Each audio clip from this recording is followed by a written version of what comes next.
it's Kayla, and I'm back with another video. Obviously, I don't know why I always say that. In today's video is going to be more of my previous content.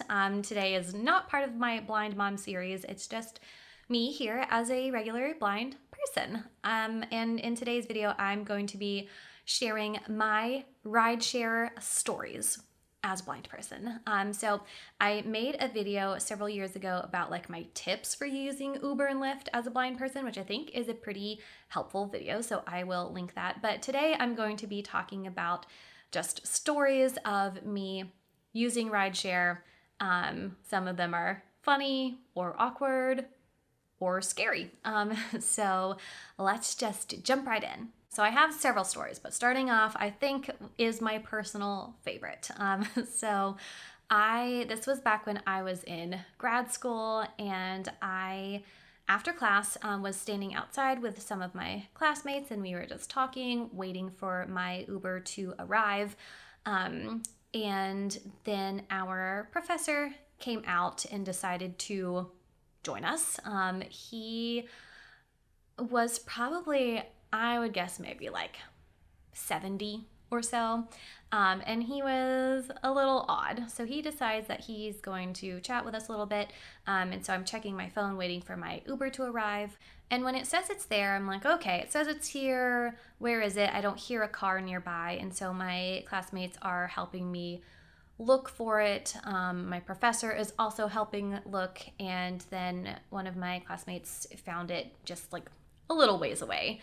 And so they're like, oh, Kayla, they're over here. And so I walked over there, and one of my classmates like opened the door for me. I got in, and then my professor goes over to the driver and is like getting onto him and being like, next time you come pick her up, you need to go over there because she can't see and we couldn't find you, and you were over here, blah, blah, blah. And I was just like, oh, cringe, like, please stop yelling at this Uber driver. And also, like, you don't know how Uber works because it's very unlikely that this same person will pick me up again. So that, and then it gets better. So I get in the car and the driver says, you need to tell your dad that next time he requests your Uber, he needs to move the little pin to your exact location. Which, this man is not my dad. One, like, he is too old to be my dad. He was probably like 50 years older than me. And also, that is not my dad. That is my graduate professor, because I was in grad school, because I was an independent woman who also requests her own Uber. I doubt my dad even knows how to request an Uber. Like, I do that by myself. I don't have people do that for me.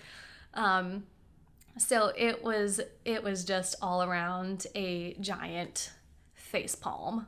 Also, why would my dad even be with me on a college campus at like 9 o'clock at night? And then why wouldn't he just drive me himself? Like, it doesn't make any sense. But so ridiculous to assume that that man was my father rather than a professor or even a bystander. Like, I have strangers sometimes help me find an Uber. What an assumption. Okay, next up is going to be is the scariest Uber ride I have ever had. I use the term Uber just in general. I take both Uber and Lyft. I think back in the day I took Lyft more often. Now I take Uber more often. It doesn't matter. It's kind of like calling a tissue a Kleenex. Anyways, so where was I? Oh yeah. I was leaving my internship in grad school. Most of these stories were from when I was in grad school, because that's when I was taking Uber the most, because I've worked from home for the past 4 or 5 years. I don't really go anywhere. Anyways, got distracted again.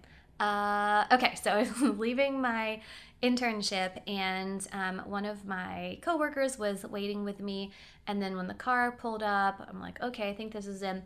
The coworker goes over and opens the door and then says, "Are you here for Kayla?" And they say yes. And that is not how I do it. I usually ask them what their name is, or I ask them who they're there to pick up, because that is confirmation. Because you could just say like, oh, are you here for Kayla? And just any old Joe could say, yeah, I am. Get in my car. That's not really the safest way to do it. But anyways, my coworker had done that, so it was kind of too late. So I get in the car and I'm feeling like, oh, okay, I didn't get my good confirmation. And then the Uber driver asks me, he says, where are we going? And I said, don't you know? And he said, I just like to confirm. So I'm like, okay. So I told him my address. He starts driving. And so then I'm like, oh, are you Blake? Or whatever it said in the app. And he was like, oh, no, my name is actually Christopher, but that's just what it says in the app. So I'm like, okay, okay, I didn't get my confirmation. He asked for my address, and now his name doesn't match either. And so I'm like, am I in the right car? Is this even my Uber driver? But he had already started driving, so I'm like, what am I even supposed to do? What can I do? And so I'm just hoping for the best. Also, this is at like 9 p.m. at night. So we're driving, and he says, I'm so sorry. I really have to go to the bathroom. I need to pull over and go to the bathroom. So he pulls over somewhere. I don't know where we are. Obviously, I can't see. It's nighttime. It's dark outside. I don't know where we are. He stops the car. He gets out, and then he gets into the trunk. He opens the trunk and closes the trunk. And I'm like, I have no idea where we are. I don't even know if I'm in the right car. I don't know what he got out of the trunk. What is happening? So at this point, I'm in the car by myself. So I call my husband. That's always my safety tactic, because my thought is no one can murder me if I'm on the phone. So I'm telling him what's going on since I'm in the car by myself. And then the guy comes back. He gets in the trunk again, opens and closes the trunk, and then gets back in the car. And so I stayed on the phone with my husband the whole time. He did end up driving me back home. He dropped me off, and that was that. I didn't get murdered, but I was very scared because, like I said, I didn't know where I was. I didn't know what was happening. Like, he could have pulled me over into some deserted parking lot and got an axe out of the trunk or something. Like, I don't know. And it is a really scary situation to not be able to see and not know what is going on. And to also, I didn't know what to do in that situation. Like, maybe he really did have to go to the bathroom, in which case I don't want to say, like, no, you can't go to the bathroom. But, like, you couldn't have waited 10 minutes until after you dropped me off. And also, what did you get out of your trunk? What was in the trunk? I don't know. So yeah, a scary situation. If you agree that this was a scary situation, please yell at my brother-in-law in the comments, because when this happened to me and I told the story over dinner, he made fun of me. So the next story, which was also a bit concerning, but certainly not as scary as the previous. I had gotten picked up from my house by a female driver, and we had been driving for just a couple of minutes when she says, oh my gosh, I think I left my stove on. I live just right over here. Do you mind if we go to my house so I can turn off my stove? And I'm like, I hesitate because no, I don't want to go to your house. That sounds very unsafe for you to take me not only off my route, but to your house. That sounds like a really good way to get murdered. And maybe you're saying, Kayla, you're way too concerned about getting murdered by an Uber driver, but like, I am concerned about getting murdered by an Uber driver. The world is scary. I am a small, young-ish girl. I can't see. Feels like a good recipe for getting murdered and spending a lot of time in strangers' cars. Anyways, so I'm thinking, no, I don't want to go to her house. That sounds very sketchy. So I hesitate. I'm like, and she's like, I live just over here. It'll only take a few minutes. I was cooking lunch and I started boiling water, and then I got the ding on my phone. And so I left to go and take this ride, and I think I left the water boiling. And I'm still kind of like, and she's like, Here, 1, 2, 3, 4. Here, I have $4. That's all I have, but you can have it. And she counts out the bills and is handing them back to me. And I'm like, no, that's okay. Like, I'm not worried about the money. It's fine. Because I'm like, yes, I don't want you to take me to your house and murder me, but also I don't want your house to turn to burn down. Like, if you actually did leave the stove on, I do think it's odd. Like, who just takes an Uber ride in the middle of cooking lunch? Like, that was strange to me. But then her, like, counting out the money and handing it to me made, I don't know, something about that felt like it was genuine. So I said okay. And she drove to her house and she ran in really quick and then came back and said, oh, I did leave it on. Thank you so much. I'm glad that I got to turn it off. And then she took me to my destination and everything was fine and no murders occurred. Okay, next up, I don't know if anyone will think this story is as funny as I do. I don't know why I think it's funny. It just is. So I was riding in an Uber that I was in the front seat. So occasionally I will end up accidentally sitting in the front seat because I will open the door not realizing it's the front and accidentally like get into the passenger seat. Which that was more in the beginning of my rideshare journey. Now I really make sure to not do that. But also sometimes a driver will get out and they will open the door for me and like usher me in. And a couple of times they will usher me into the passenger seat, which is an uncomfortable place to sit. So this particular time, the driver had opened the door and ushered me in to the passenger seat. That was his doing. And so he's driving, he's kind of chatting, and he is eating a snack. I don't know what he has, but I can hear him like taking something out of some kind of packaging and eating it. And then he hands it over to me and he says, "Do you like raisins?" And I don't know why. I think that is so funny that raisins was just such an odd snack to be having and to offer me. Like, one, no, I do not like raisins, but two, no, I do not want to share a snack with my Uber driver. Like, this is not a thing that was like an individual packaging, like, oh, do you want a stick of gum that is wrapped? This is something that he is putting his hand in, putting in his mouth, and then putting his hand back into. Like, I feel like that's a very intimate gesture. Like, that's something that you would do with your best friend of like, oh, here, hey, do you want some of this? Not something that you would do with a stranger. And it was just so random that it was raisins. Okay, next up is a classic creeper story, which is an old man was driving me in my early 20s, and he kept on talking about how beautiful I was, and it was uncomfortable, and I did the kind of uncomfortable smile like, thank you. And then he's talking about how beautiful my smile is, and is just going on and on. It's very uncomfortable. He's, probably at least 40 years older than me. And then I get out of the car and because I'm polite to a fault, and I'm like, okay, have a good day. And he said, oh, I already have. Like, in that tone. It was so creepy. Like, please don't do that. Just why? Why do you think that is socially acceptable?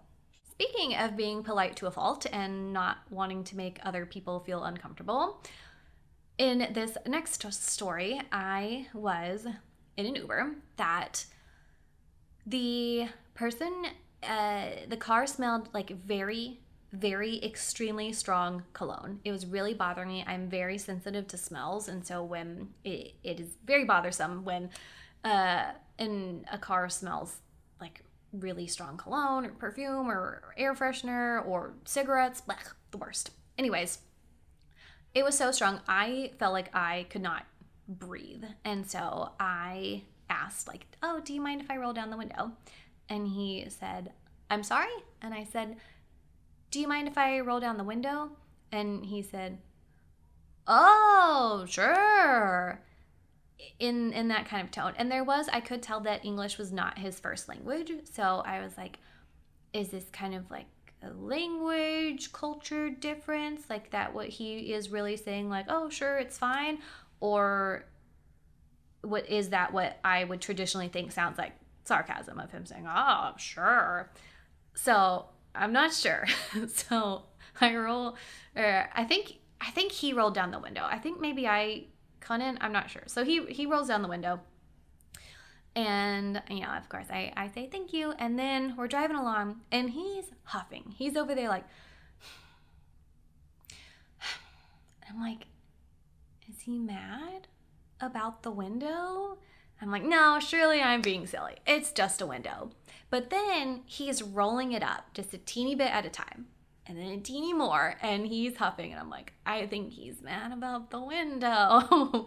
I'm like, what do I do? And so when we got onto the interstate, and I was like, oh, you can roll the window up now. The interstate gets kind of loud, and he was like, yep, and rolls it back up.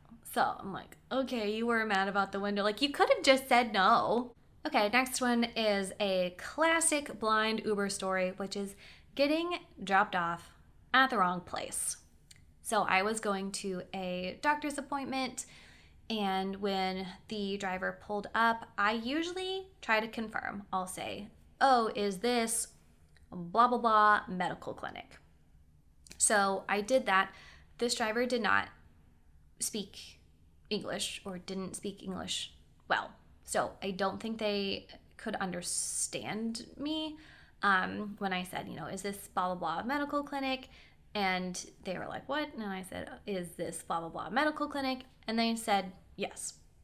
So I got out. I mean, what's my other options? I wasn't sure, but the thing is, and I'll go on a little sidebar. I know there's a lot of discourse about Uber drivers knowing English and that being difficult, not knowing English and that being difficult for blind passengers.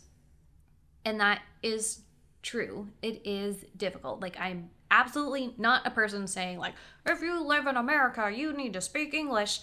I understand that English is a hard language to learn, and that being an Uber driver of someone who does not know the language or may be new to the country is probably a good way and an easy way for them to make money, and I am not faulting them for that at all.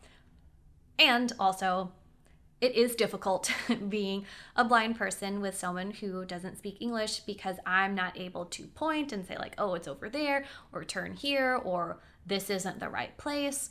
Also, Uber, what am I trying to say? Google Translate is an option if you know what language they speak, but sometimes you don't.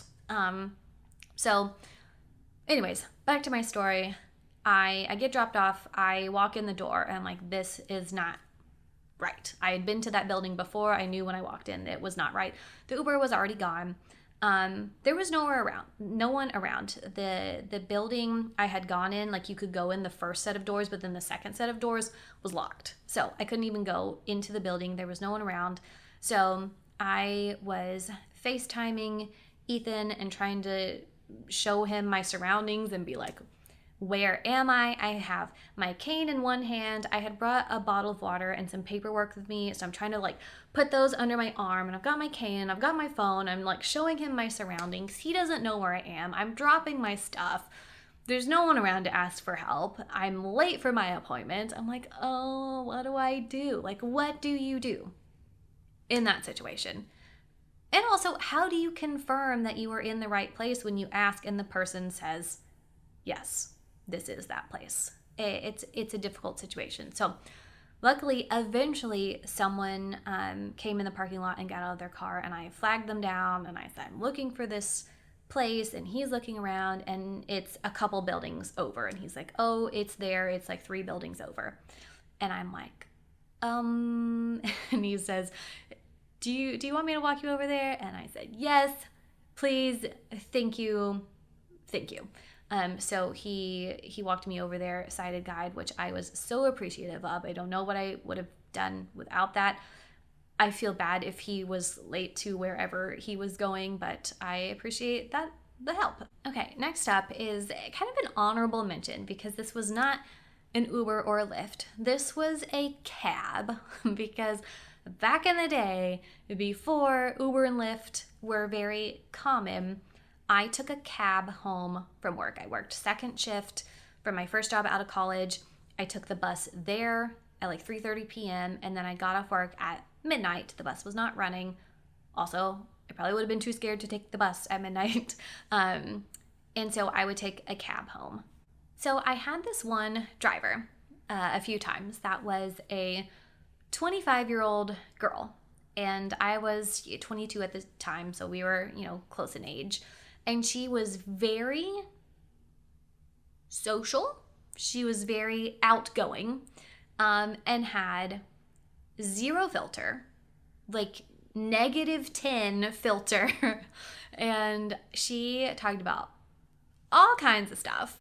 And one time she, I'm trying to think how to say this on my channel. She asked me if I do a certain sexual act. And I don't think she was being like predatory. Like, she wasn't asking me to do that with her. She was just like, oh yeah, we're girlfriends and we're just talking about this. And then later on, in that same drive, I had mentioned that me and Ethan were kind of recently dating, and I mentioned that we were going to the mountains for the weekend, and she kept on saying that I was going to do said sexual act on top of a mountain. And she kept on just saying, oh, you're gonna on top of a mountain. It was just wow. Next story. I was doing an internship at a domestic violence center, and a driver picked me up. I get in the car and he says, I've been there to the domestic violence center. And I'm like, okay, men can be a victim of domestic violence. I hope that's what he means. I mean, I don't hope that he was a victim, but I really hope he's not a perpetrator. So I say, oh, really? He said, yeah, my ex-girlfriend had an order of protection against me. And so I can't remember exactly. I think he said he went to that office to like yell at them for putting out an order of protection on him. So I'm like, oh, great. So happy to be in a car with you. Love that. And then as he's talking about this, like, he sounds like he's getting angry, like he's getting escalated. Maybe I was like paranoid, but I'm pretty sure this was happening. And then I feel like he was also like driving kind of angrily, and he was just going off about how this order of protection was so stupid, and his ex-girlfriend was crazy. Of course, they're always crazy. That's sarcasm, just to clarify. It's always, she's crazy. Anyways, and so he's talking about how it was ridiculous and she was crazy, and he's like driving all angrily. But then I also kind of got a vibe that he was almost like mad at me, like I was one of them because I was working there. I was one of the traitors that put this order of protection against him. Next up, I've never heard of this happening to anyone else, but I was in an Uber where the driver got pulled over while I was in the car. So police pull her over. I'm like, oh my gosh, what's happening? Of course, in my mind, I'm like, oh, this person's a murderer that they are after, and they found her, and that's why they're pulling her over. That's not true. They were just pulling her over for bad driving. So they asked, like, oh, do you know why I pulled you over? She says no. He says that she's been driving on the shoulder of the road. So I'm like, okay, well, at least she wasn't like speeding or running red lights or cutting people off. I guess it could have been worse, could have been more dangerous, but also, why are you driving on the shoulder of the road? But mostly it was just uncomfortable. It was so awkward. Like, I could tell that she was embarrassed. You know, the cop like goes back to his car to run her stuff, and we just sat in silence. The tension was so it was so awkward. Then we had to I think they let her off with a warning, and then we drove the rest of the destination. I'm like, why are you driving badly? So this next one is what is unfortunately a classic blind story, or really for a lot of disabled people. So a driver picks me up. She's talking to me about my blindness, and then she starts telling me that if I were to increase my faith and pray more, that God would heal my blindness. And we weren't even talking about that. I didn't even say that I wasn't religious or anything like that. It just, came out of nowhere. It was an assumption.